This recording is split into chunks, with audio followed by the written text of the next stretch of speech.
Tequila to the glory days at the stick. From who's got it better than us to brick by brick. It's always the 49ers way, from off-season to game day. Yeah, we talk back. It's the 49ers Cutback.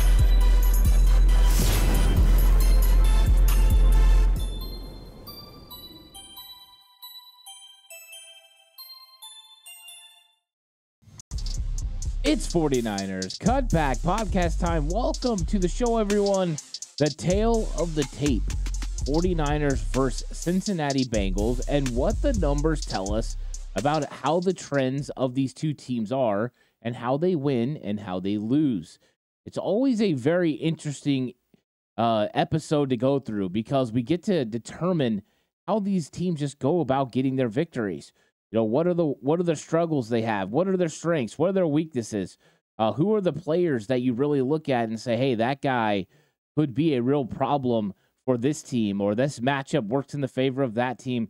I love going through this because it really does set up the matchup in a way that helps you kind of figure it out throughout the week, you know, how these games are going to go. Now, it's not a perfect science. The 49ers were ahead in multiple categories over the last 2 weeks, yet they lost. But I think the trends were clear in those games. Cleveland was very good at running the football, and they ran the football very well against the 49ers. And I think sometimes it's all about being able to execute the things you do well. And I thought that in both matchups, the 49ers lost some key categories we go through. You know, turnovers is always a big one. They lost that against Minnesota. They also lost third down effectiveness as far as the defense getting off the field. So this is going to be a clear one that we're going to be able to go through and just see where the 49ers match up against the Cincinnati Bengals, who are always dangerous with Joe Burrow at the helm. And then you're bringing in playmakers like Higgins, Jamar Chase. They got Boyd. They are just a very talented group of the skilled positions on offense. And then on defense, they have a lot of players as well, players that you have to just really get nervous about because they are effective. And the big one for me is Trey Hendrickson. He scares me, but they're good on the inside too, which is a little surprising when we get into the rush numbers later on in the run defense. It's something interesting there because on the interior, they have B.J. Hill and D.J. Reader. And I thought that would be enough to be just very, very good against the run. But so far, they haven't proven to be there. But I'm looking forward to it. I hope you guys are all buckling in for this so we can get into all these numbers. 49ers versus Bengals. It's about the numbers in this one, so it's going to be a lot of fun. The last of the major pro sports leagues kick off this week, and Bet Online is your top spot for all your NBA action this season. With the Major League Baseball postseason and NFL and college football and the NHL in full swing, Bet Online is your number one source for wagering news, odds, trends, and predictions. Get everything NBA at your fingertips with both desktop and mobile access for every sport anytime. Head to Bet Online today to get in on the action. Don't forget to use your promo code BELIEVE, that's BLEAV in all caps, to receive your 50% welcome bonus on your first deposit. Bet Online, where the game starts. So I want to get into this, and it always starts with looking at the overall record first. And you see the 49ers are 5-2. The Bengals are 3-3. If you're looking at the Cutback Tron, of course, if you're listening on an audio platform, I appreciate you. So I'm going to try to articulate exactly what people on YouTube are seeing as I'm talking. And of course, if you're watching on YouTube, like and subscribe to the channel. Really appreciate it. Audio platform. Thank you guys so much. 49ers Cutback on Believe. So the 49ers are 5-2. Of course, they're on a 2-game losing streak right now, and things seem to be in disarray. Brock Purdy is in concussion protocol. Sam Darnold may be the answer at quarterback this week if Purdy's not able to progress through protocol and be cleared for Sunday. The likelihood is not good that is the case. So the 49ers are going to go through the week preparing for Sam Darnold to be the starting quarterback, and all the while they're coming off two very difficult losses in which they had chances on the last drive to go down and win, and a missed field goal against the Cleveland Browns, and then a interception thrown by Brock Purdy kind of determined the outcome of those games. In fact, they did determine the outcome of those games. But you get the 5-2 record, which is still good. You won your first 5. You set yourself up in in a dominant fashion for the season. When you look at the Bengals, they're the ones who got off to a slow start. That 3-3 record's interesting, and you lost 3 games, you won 3 games, but the wins are what's interesting. Their 3 wins are against the Rams, the Cardinals, and the Seahawks. That's right. They have defeated all 3 teams in the NFC West. So they have defeated 2 of the same teams that the 49ers have. The 49ers have yet to square up with the Seattle Seahawks. So you have some common opponents and some common ground there when you're determining, how these teams went. What's interesting about it, though, is the Bengals have kind of been figuring it out recently. Now, it hasn't been like a big explosion on offense or an absolutely dominating performance on defense, but either way it worked, right? Sometimes it was the offense, sometimes it was the defense. But you're going to have 2 teams right here that are battling. The Cincinnati Bengals are 3-3 and looking to progress. Right now, they're in the basement in the NFC North. That's because everyone is playing good above them. Of course, the 49ers have already played the Steelers. They won, but the Steelers have bounced back and haven't really lost too many games since then. In fact, they've only lost 1. So you can see that the Bengals are fighting for position in the division, fighting for position in the playoff picture, and looking to turn this around. And here are the 49ers on a little bit of a skid. So something's got to give in this matchup. The 49ers got to get back on it. But I just thought it was interesting that the Bengals' victories are all against NFC West foes. With points per game, the 49ers had been averaging well over 30 points, but the last 2 outputs of 17 have definitely brought their year average down. They averaged 28.7 points per game on offense. Of course, they went for exactly 30 in the first 3 matchups, then 35 against the Arizona Cardinals. Then they went big against the Dallas Cowboys with 42 points, and then now it's been 17-17. So it has definitely slowed down as far as output on offense. When you look at the Bengals, they're only averaging 16.7 points per game on offense.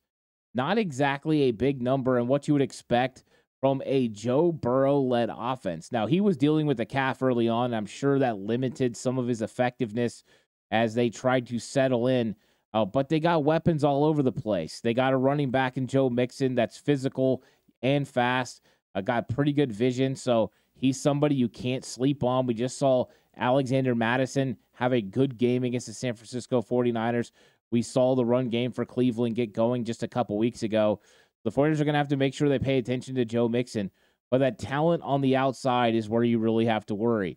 Jamar Chase, T. Higgins, Tyler Boyd, like these guys got a lot of ability, and so you have to be concerned about them, and all the while, Irv Smith Jr. still presents some issues. So we're going to get into that, of course, all during the week, but 49ers have an advantage in points per game. Well, right now, the 49ers are at a point in their season where they haven't even scored more than 17 in the last 2 weeks. So they got to figure something out, and that's what they got to figure out right now against the Bengals, who only score 16.7. Offensive yards per game, the San Francisco 49ers at 364 to the Bengals 256, and this number for the 49ers over the last 2 games has fallen. They're really close to 400 yards per game through the first 5 games. For the Bengals, it's the opposite. It's going up a little bit. Not a big jump, but a little subtle jump. But when you look at it, that's not a tremendous output. You see the 49ers have an advantage of over 100 yards of total offense. And I'm sure we'll find out why here in a second. Because rush yards, 49ers are averaging 136 a game. And just 2 weeks ago, it was 156 a game. So 20-yard average goes down. A lot of it has ineffectiveness in the game this week against the Minnesota Vikings. Definitely brought that number down. But still, 136, one of the top 5 in the league as far as rush yards per game. Where you look at the other side, and the Bengals, 69. That's even less than what Minnesota was doing. But you can't sleep on it because we just saw a Minnesota Vikings struggling run game get it going against the 49ers defense that for whatever reason since the Cleveland Browns hasn't been as effective at limiting and slowing down opposing teams' run game. You can't limit and slow them down. You can't make a team one-dimensional. You're going to give them some opportunities for some plays, and that's what we've seen over the last couple weeks. I think the defensive performance against Minnesota was a little bit more lackluster. So here come the Bengals, 69 yards per game. I don't think you put that on Joe Mixon. I think that is really so much on that offensive line. They just haven't been able to open holes consistently, and that's what they're going to have to do in this game. So advantage 49ers on the ground, but I fully expect the Cincinnati Bengals to make that a point of emphasis for their defense, especially if Sam Darnold is the quarterback. They are going to try to limit the 49ers' offensive production on the ground by loading the box with 8 guys and making Sam Darnold beat them. So that's something we'll go over during the week, but just remember that just because you see, hey, we should be able to run the football, you can't always run the football as effective as you'd like if the defense comes in and looks to take it away.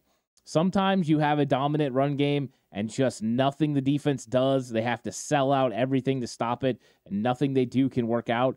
But in some categories, if they bring 8 in the box, it makes it very difficult, and it's smart and very strategic from a percentage standpoint to go ahead and throw the football and take advantage of those looks that you're presented. So I think that's what they'll probably do in this game. And pass yards per game, 49ers at 228. They have definitely not been as effective as far as passing the football. I think they got some work to do. Bengals as well. The Bengals, they're just not putting the numbers together overall, but I think they can definitely work on it and get better and better because they have the weapons. The Bengals, 186, so not over 200 yards per game. Right now, a lot of these stats were very surprising to me. I did not expect, for that to happen and for the Bengals to have some struggles as far as throwing the football, because when you have one of the top quarterbacks in the league and the weapons that he has, you would think they'd be very efficient. Now, 49ers are going to see more 11 personnel. That's 3 wide receivers, 1 running back, 1 tight end. They're going to see more 11 personnel than probably they've seen the entire season. Very reminiscent of what the Rams ran in 2018, 2017 in that area right there. So just remember that. So 49ers advantage in run game, advantage in pass game. Will that translate, though? We just seen Kirk Cousins and the Minnesota Vikings offense go off for over 450 yards. Do I expect a repeat? No. Are they as talented as Minnesota? Yes, they're more talented. But I just think it's going to be a little bit of a different game. I think the 49ers will tighten it down a little bit. But let's look at the quarterback comp, and I'm going to have to go through this a couple of ways. First off, we'll look at Joe Burrow versus Brock Purdy. Since we don't know for sure Brock Purdy's out, I just want to do my due diligence a la John Lynch. But you see Burrow is having a decent season, but not a season that we expect from a player of Joe Burrow's category. He's completing at 63.4%. Brock Purdy's at 67.9%. Brock Purdy's completion percentage actually went up last week. So he was lower. Now he's almost to 68%.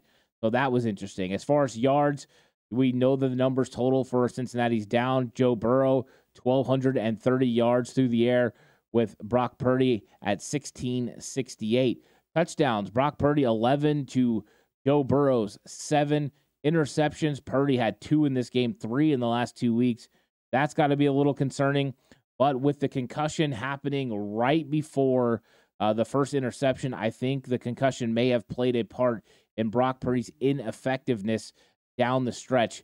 His first throw after the potential concussion hit is an interception. I think that kind of signals that maybe it had something to do with it. Joe Burrow, 7 touchdowns. Of course, we all know he's been dealing with the calf, so he hasn't been healthy all year. You got to give him some grace there. And 4 interceptions. So not quite a 2-to-1 ratio, what you like, but really close. He has taken care of the football. In fact, Cincinnati's taking care of the football on a whole.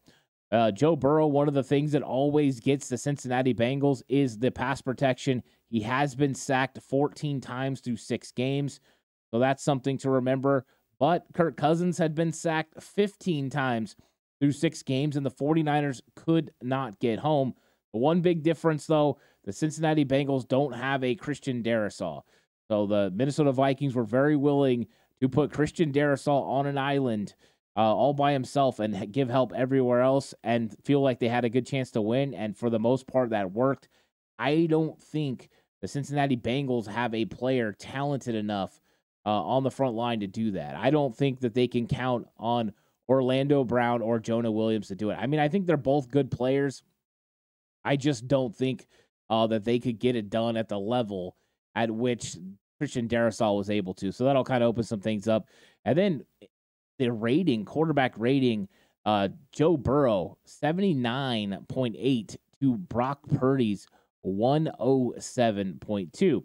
Well, like I told you, I'm not going to leave any stone unturned. I'm going to flip this over, and we're going to talk about the other quarterback. And so what I did was I took the last 6 games that Sam Darnold played last season for Carolina. Of course, this can't be completely accurate because he wasn't playing under Kyle Shanahan. He wasn't playing with the 49ers weapons. But I thought it would give us a pretty clear view. We talked about what Joe Burrow's done through 6 games. You can kind of look at how his numbers correlate with Sam Darnold and what he did last year. I thought noticeably Darnold was less accurate. So that was always something you want to take into consideration. If he's going to be less accurate, it means you probably want to pressure him, bring blitzes, knowing that he's not going to be able to be consistent. That was number one. His yards were pretty close to Burrow through the 6 games, 100 yards, roughly 90 or 87 yards if you want to get fine with it. Both guys, 7 touchdowns. Actually, Sam Darnold, 1 less interception. Sam Darnold, 4 less sacks. And Sam Darnold with a better quarterback rating. So it was interesting to look at that. And, of course, it is last year that Sam Darnold playing for the Carolina Panthers down the stretch. Different weapons, no Christian McCaffrey. I get it. But I thought it gave a clear picture that Sam Darnold didn't play awful.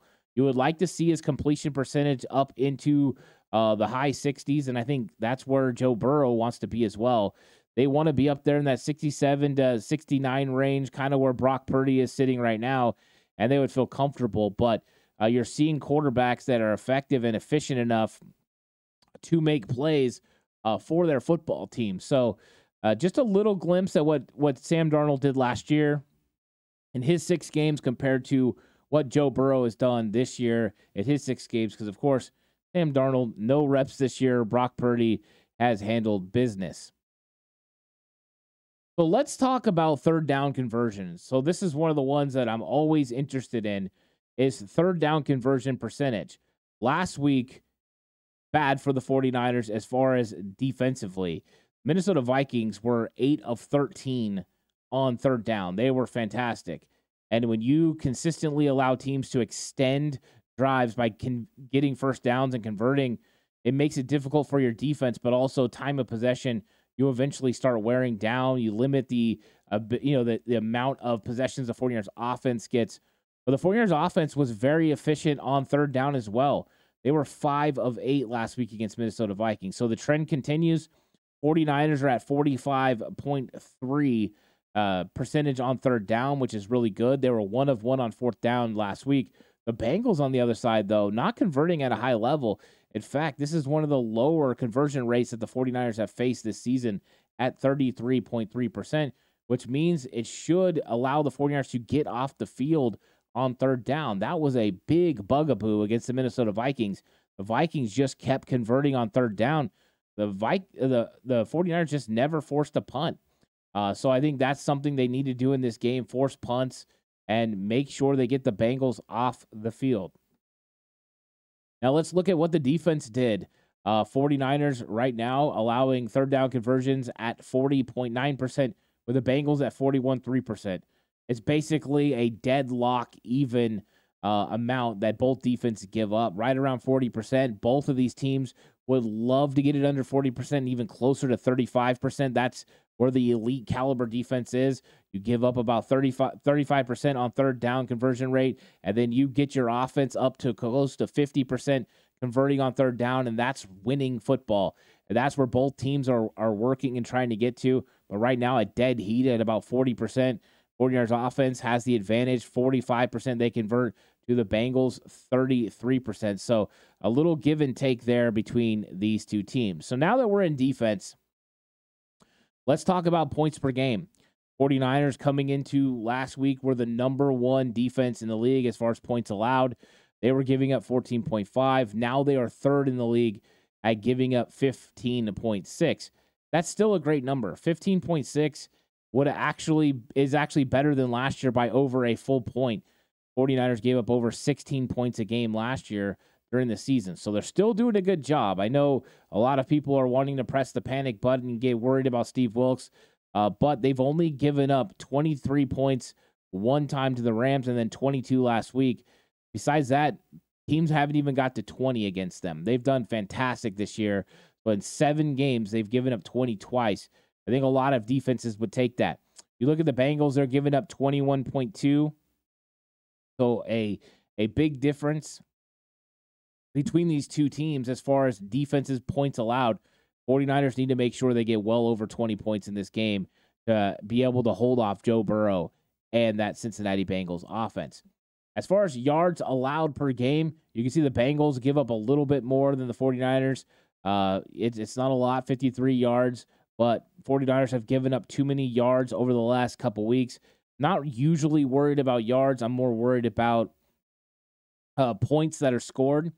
But I think it does give a signal to how teams are being able to keep the ball, keep the defense on the field, win time of possession. And those are all elements you don't want to face and you don't want teams to have the advantage on. So you can see 49ers small advantage here on defense as far as yards per game. Let's talk about passing yards. This is where the Bengals have their advantage. The 49ers gave up way too many yards through the air to Kirk Cousins and that Minnesota Vikings offense.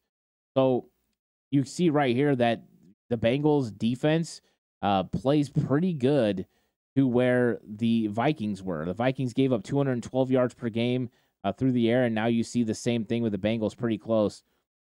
So pretty effective pass defense for the Bengals. A lot of that starts with the pass rush that they get up front. They do a good job, and then they're good tacklers on the backside, making sure they're making plays on that side as well. 49ers need to make sure they slow up Joe Burrow and keep him closer to that 186 that the Bengals average than the 223 that you see here. So rush yards allowed per game, the 49ers allow 79. It's not that bad considering, but the Bengals give up 143. So the Bengals' weakness on defense is obviously rush defense. 49ers' weakness over the last 2 weeks has been rush defense. So they need to get better in that category, but still you see they're significantly better than the Bengals as far as yards per game on the ground. 49ers need to get stops. They need to make the Bengals one-dimensional, and I think they can do it in this game. When you're looking at the Bengals, the 49ers need to establish a run game, but I think the Bengals know that. So the Bengals are going to load the box. They're going to try to take away the 49ers run game and Christian McCaffrey and put the pressure on whoever the quarterback is, whether that's Brock Purdy or Sam Darnold. That's going to be their number one goal in this game. So I think that you could see right here that the advantage for the Bengals, where their defense plays well, is in pass coverage, and where their weakness is stopping the run. So I think they're going to have to overcorrect to try to stop the 49ers run game. Maybe that will open up some things in the passing game. And we do know that I've seen teams like Seattle be able to get the ball vertically, sometimes against the Bengals, so there could be some shots down the field. Time to talk turnovers. Another equal right here. 49ers have had 6 turnovers. Of course, Brock Purdy with 3 in the last 2 weeks. Christian McCaffrey with 2 in the last 3 weeks. That's a lot of it. So Brock Purdy has accounted for 4 turnovers this year, 1 strip sack, and then 3 interceptions. Christian McCaffrey with 2 fumbles, and that's your 6. With the Bengals, it's all about Joe Burrow. He's had 4 interceptions, and then they have 1 on top of that. So both these teams, though, do a pretty good job. I mean, think about it. For the Bengals, 6 games, 5 turnovers. That's a good ratio. 49ers do 7 games, 6 turnovers. That is a pretty good job. And you got to take care of the football if you're going to play winning football in the NFL. And I think both of these teams do a good job of taking care of the football. 49ers, though, over the last 2 weeks have turned the ball over way too much. So they're going to have to correct that. 4 turnovers in the last 2 weeks. You got to buck that trend if you're going to win football games in the NFL. So takeaways. 49ers have played 1 more game, so remember that. But they have 12 takeaways. They have 11 interceptions. Could have easily been 12 if Charvarius Ward would have been able to hold on to that ball when he jumped in front of Jordan Addison. So there has been opportunities for the 49ers to get even more turnovers, but Bengals take advantage of opportunities as well. And so giveaways and takeaways are so important in these matchups. They can tip the scales. Last week against Minnesota, the 49ers lost by 5 points, turned the ball over 3 times. If they even have 2 of those turnovers back, or one of those turnovers back, the Christian McCaffrey fumble or Brock Purdy's first interception, potentially 49ers could have won the game. So it's always something to watch and monitor is turnovers. And I always think they have a big impact on who ends up winning the football game. Turnover differential. The 49ers are +6. The Bengals are +5. Dead even. So when it comes to turnovers, dead even between these two teams. They take care of the football. They get turnovers. Both teams very good and at being able to take advantage of opportunities, ball hawking style defenses, but on offense, take care of the football at a pretty high rate. Both playing winning football when it comes to turnover ratio. Where the advantages are for the 49ers, especially, is in third down conversion rate. 49ers are better on offense on third down by nearly 12 points, and then they're better just slightly on defense. So that one's kind of a wash, but on offense, you see the distance between. 49ers run game is really good on the ground compared to the Bengals defense, which isn't that great. So you see where one is really good, the other's weak. That's a position where you could possibly take advantage. On the other side, though, Bengals offense is coming on as far as passing the football, and 49ers rush or pass defense is going the other way. So there's not a lot of advantages here or there where the teams match up in comparison, but I think you do see some. And I think one of the big topics is going to be this week, which one of these teams can get turnovers, because if you get a turnover, it can tip the scale in your advantage, especially when teams match up well like this. 49ers definitely have some advantages, but we don't know what the situation is going to be like at quarterback. Will it be Brock Purdy? Will it be Sam Darnold? And with that, who's going to be playing left tackle? Kyle Shanahan said it's likely that Trent Williams is going to practice this week, that they were careful with him against Minnesota because of them playing on the artificial turf. I think that's a smart idea. Make sure you take care of your players. But Trent Williams coming back would be huge because, let's be honest, the Cincinnati Bengals, and I want to talk about it just for a second, their defensive line, Trey Hendrickson and Sam Hubbard, are really good. And then DJ Reader and BJ Hill inside. It's a good group. When I was watching them on film, that jumped out to me. I thought the defensive line was definitely a strength of the Cincinnati Bengals team.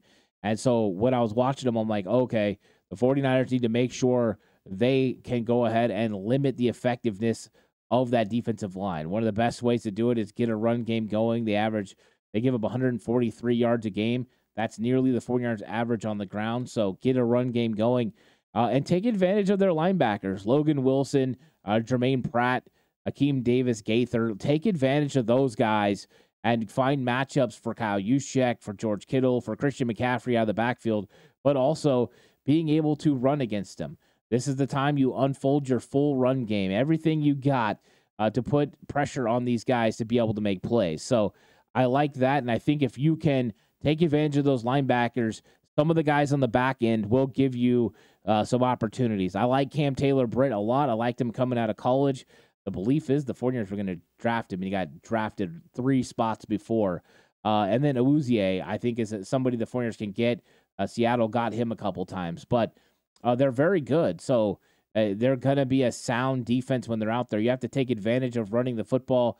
You have to win the time of possession this week. Do not lose the turnover battle and win on third down. You have a good chance to win. And when it comes to the Bengals, they're just looking to continue to build off what they've been building on and make this 4 straight NFC West teams that they've beaten. They win this, they will have beat all 4 teams, and that's their 4 wins. That's interesting. I wonder how many times that's happened in a season in the NFL history that the first 4 wins were against another division. I think that will be a fun stat. So 49ers got to get it done on the ground. They've got to be able to limit the amount of opportunities that Joe Burrow and this impressive offense are going to have. And on defense, as far as offensively, they're going to have to make sure Trey Hendrickson and the rest of this defense doesn't get to whoever is playing quarterback and isn't able to stop the 49ers run game. So thank you guys so much for watching this episode. Like and subscribe to the channel. If you're listening on an audio platform, 49ers Cutback on Believe. And, of course, all kinds of content over on Patreon, breakdowns of the film from every single game this year, including the game they just played against the Minnesota Vikings. More coming out on that as well. The Ed Hill Show available and Classic Show still coming up this week. So lots of content. Go over there and check it out. standalone content, extra stuff. It's a lot of fun. So lots of ways to listen to 49ers Cutback. More will be coming out this week on the channel. So come back through, check it out. Let me know what you think. Just like always, thank you for joining me. I'll catch you guys on the next one. Until then, stay safe. Remember, the right way is always the 49ers.